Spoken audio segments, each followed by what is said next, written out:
Sir చెప్పండి, ఇప్పుడు Pawan Kalyan party స్థాపించి 10 సంవత్సరాలు అవుతుంది కదా, ఎందుకని రాజకీయాలు ఎంతవరకు ఒక స్టాండ్ ఏర్పాటు చేసుకోలేకపోయాడు? ఎందుకు ఒంటరిగా పోటీ చేయలేకపోతున్నాడు? ఎందుకు 175 నియోజకవర్గాలకి క్యాండిడేట్స్ నిలబెట్టలేకపోతున్నాడు? అతను ఒక సినిమా యాక్టర్, అతను పార్టీ నడిపేంత శక్తి లేదు అతని దగ్గర. అతను ఏదో అతని పార్టీ ఎందుకు పెట్టి అతనికి అర్థం కాదు పరిస్థితి. పార్టీ ఎందుకు పెట్టి అతనికి అర్థం కాదు. అతనికి అర్థం కాదు. మరి అర్థం కాకపోతే జగన్ పాత్రలను దొక్కేస్తానని అంటున్నాడు కదా. అదే సినిమా డైలాగులు కదా, సినిమా డైలాగులు. సినిమా డైలాగ్ అంతే మరి. తక్కువ ఉండదు, సాధ్యమైన పనేనా? అతను సొంత పార్టీ పెట్టుకున్నాడు, ఎన్నాళ్ళంత పార్టీ పెట్టుకుని ఇలా 150 సీట్లు తెచ్చుకున్నాడు. రేపు 150, 134 అధికారులు రాబోతున్నాడు.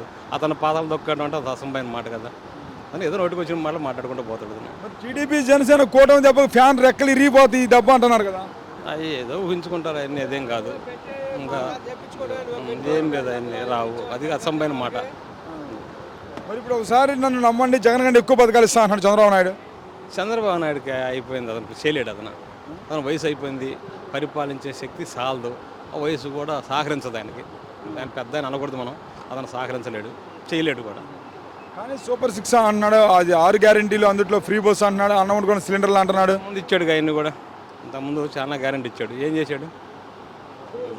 అవన్నీ చేసి ఈరోజు అతనే ఇదయ్యాడు మనిషి. మరి ఇప్పుడు నారా లోకేష్ జగన్ మా ఫ్యామిలీని మమ్మల్ని అనవసరం టచ్ చేస్తే మా జోలికి వచ్చా నీ సంగతి చూస్తానంటున్నాడు. ఆయన ఎంత తక్కువ మాట్లాడో అది ఆయన గురించి. పిల్లగాడికి లెక్క అతను. అది అతని గురించి మాట్లాడడం అనవసరం. అలా అయితే జగన్ గెలుస్తారంటారా? Guarantee 100% guarantee.